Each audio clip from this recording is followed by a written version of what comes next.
Welcome to Pocket Fiction by Steve Cook.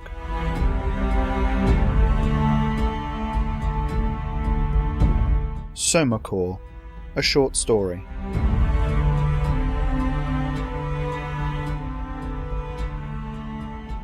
I woke up at the end of a long shift, feeling more tired than ever. The grey walls of my cubicle, dimly lit, made me feel like I was in some sort of cocoon, and I swung my legs out of the chair. Every muscle ached, and I rubbed my stiff neck ruefully. Why had I let Bob talk me into taking extra shifts this week? It wasn't healthy. But it pays the bills, a cynical part of me said. I grabbed the tablet off the small plastic table, the only other furniture in my cell, and opened the timesheet app. I tapped Awake and pressed send, heard the click as the little red clock at the end of my chair went back to 0. 16 hours sleep logged, so that some other rich bastards didn't have to at all. My sleep time seamlessly fed into their brains, while microbes scrubbed the toxins from their neurons. You heard stories about what people did with it, myths shared over a pot of the vile decaf they served in the prep room. The president, prime minister, whoever, didn't sleep at all, of course. They had dedicated sleepers in the basement of the White House, or under 10 Downing Street. There were CEOs, big money men who paid dearly to only have to sleep 2 or 3 hours a night. Pilots were allocated time off the government allowance.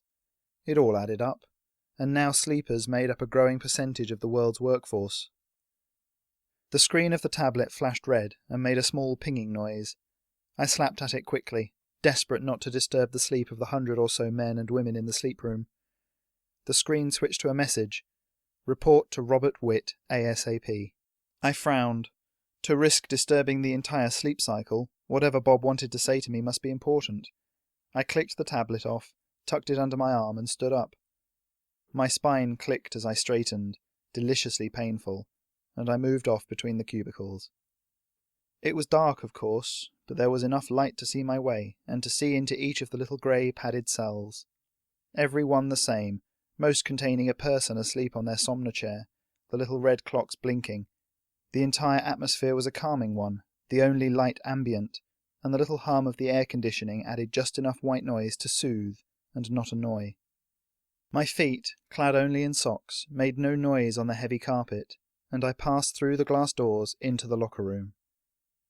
5 minutes later, shoed and with a cup of coffee in hand, the real stuff this time, I knocked on Bob's door. He gestured me in, all his attention on the tablet on his desk. But as I sat down in the big leather chair opposite him, he switched his smile on, as fake as ever.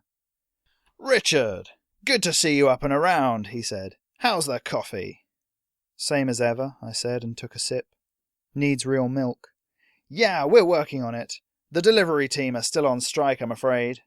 He waved his hands dismissively, and I took a moment to look at how fresh he appeared. No bags under his eyes. He looked perhaps 25, which is a clever trick when you're nearly twice that.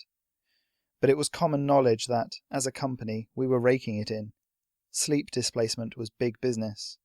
The big smile was still in place. "How's your daughter?" "We still don't talk, if that's what you mean," I said guardedly. Ellen had stormed out when I'd pointed out that her new boyfriend had a record as long as my arm.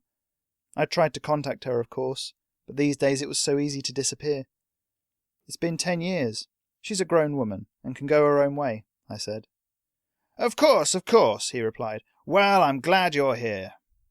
"What's up?" "We've got a new client, and there's a chance for promotion, Richard. Now, I've been reviewing your record. I can't take extra shifts, if that's what you're looking for. I'm already only getting the minimum amount of waking hours." Bob shook his head and picked up a tablet. No, this is different. You see, this client is quite an influential one, and has encouraged a rethink, shall we say, of our working contracts." He consulted the tablet, the screen reflecting in his little designer glasses. "Now, you've never been late, never had a day off. Frankly, I think you're ideal for this promotion. That kind of dedication is—" "Get to the point, Bob," I said wearily. The problem with sleep displacement was that the worker didn't get most of the benefit from the sleep, and I was aching for an hour's nap on my sofa at home. "Fair enough. We'd like to offer you a place as one of our coma-somas." He fluttered his hands again. "It's one of those silly terms that marketing came up with, but what it really means is that we're changing the way people think of comas, from negative to positive. I frowned. You want to induce a coma in me? Sure. The pay is significantly better than you're on. Shifts are longer, of course. A month on, a week off. Sounds dangerous. Bob spun the tablet round to show me the screen. The SomaCorp logo was in the top left, and the rest of the screen was filled with a graph. There was no labelling, no key. The line plummeted frighteningly low, dragged along the bottom, and then skyrocketed at the end. Of course not. The science bods assure me they can bring you back no problem. You'll never even know that the time's gone. You'll just wake up a month older and get a week off. Like one long holiday. I shook my head. People don't wake up from comas all the time, Bob. It still sounds dangerous. He smiled, a sleeker smile this time, like a shark closing for the kill, and tapped a button on the tablet. A number appeared on the screen. Right, I said. So? Monthly, he said. I licked my lips and looked at the screen again. It was a hefty figure. Hazard pay. I could pay off my debts, put a bit aside for Ellen, maybe make contact with her again. Go visit. Who's the client? Well, that's need to know only, Richard. You know how it is. Bob took the tablet back and placed it on the desk with a click. Now, you don't have to make a decision right away. Take a while. Sleep on it. He smirked at his own joke. I swirled the last of my coffee around in the little polystyrene cup, thought better of drinking it, and placed it on his desk. What the hell? Sign me up. Fantastic, Bob said, getting up and coming round the desk. I rose and grasped his outstretched hand in a firm shake. I'll get the contract mailed to you as soon as possible. He looked me in the eye, still holding my hand. Congratulations, Richard. This is the sort of opportunity you can only dream about. Ass, I thought. I double-checked the address on the email, then read it through again. Dear Ellen, it began. An outpouring of regret that would have been sickening had it not been honest. I hoped she could see that. I'd listed her as my next of kin in case something went wrong. I pressed send before I could talk myself out of it. The bed was waiting for me, though it was more a table or a hospital gurney. Several devices with blinking lights were built into it, and an IV drip hung down from a tall pole. Bob was there, talking quietly with a man in a white coat. I'm ready, I said, handing the tablet back to Bob. How does this work? For you, it's simple, Bob said. You lie there. Jeff here will inject you with a mild sedative, and then these machines will start to give out a signal that affects your brainwaves. You'll be held in a state of unconsciousness until they're switched off, basically. Sounds like something from an old sci-fi film, I said, forcing a smile. My hands shook slightly. All right, then.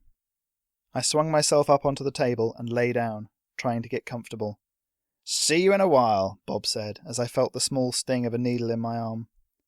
The world began to go hazy, pinkish around the edges, and I saw Bob and the technician moving around the bed. My nose itched, and I went to scratch it, but it was like my hands were made of lead. He's almost out, I heard the tech say. No, I'm not, I wanted to scream. I can still hear you. Good stuff. Any problems? With the farm, I mean. Bob's voice was anything but friendly now, all business. No. We had a death this morning, but we think we know why. Machine error. It was one of the early ones, too. I think his clock said 3 years and some change. 3 years, I thought. Wait, what? A month on, a week off, I was told. Well, we've got a replacement right here, at least, Bob said. Keep him with the others. Should his eyes be open like that? Oh, that happens sometimes, the tech said. He's not awake. I'll close them in a minute, don't worry. Don't want them drying out. Good. Well, I'll leave you to it. I felt the gurney being moved, watched the strip lights overhead come in and out of my view. I couldn't move my head, but in my peripheral vision I could see beds, endless rows of beds on every side. Each one was like mine, with an IV, a few little screens, and a person, asleep. No, I thought, not asleep. Every one had a clock at the end of it by the person's feet. It counted days, weeks, months, years, and none of them showed less than 2 months. I panicked, desperately trying to sit up, claw at myself, lurch off the bed, but my body did nothing. In the prison of my own head, I screamed and thrashed around, but it was no use. The gurney came to a rest, my place in amongst the nearly dead, and I saw the tech tap a few things on his tablet. Then he looked down at me and tutted. "I'm not asleep!" I wanted to yell. "Don't do it!" Then he reached down and carefully, almost lovingly, closed my eyelids and left me in darkness. I heard his footsteps walk away, and then there was only the quiet ambient hum of the machines droning on, and the sound of 100 people drawing long, slow breaths.